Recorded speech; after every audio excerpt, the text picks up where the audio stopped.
you arrive at the summit, you'll be casting your eyes around in search of an anchor.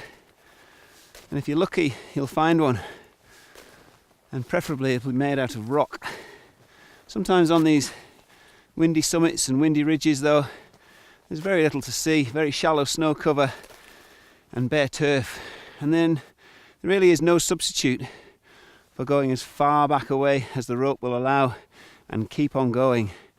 The further you get from that edge, the safer you'll be. So my eye's being caught by this large lump of granite here sticking up from the mountainside.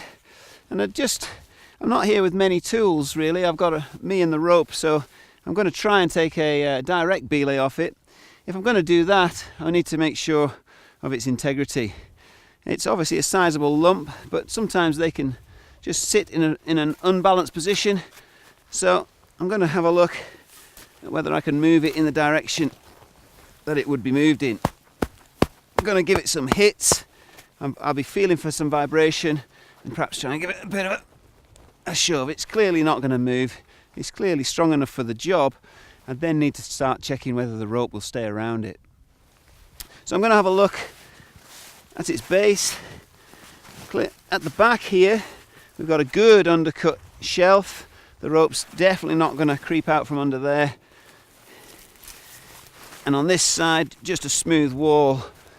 Looking for any pinch points as well that might stop me pulling the rope around the rock and using it freely. So in direct belay mode, my rope needs to stay behind the anchor. The anchor needs to be really solid and the rope needs to travel freely. As with all winter skills, it's really important that you practice them until you can do them before you need them in a real life situation.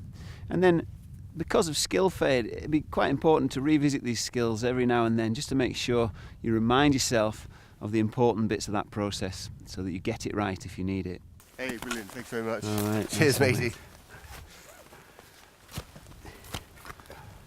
You safe? What a fantastic day.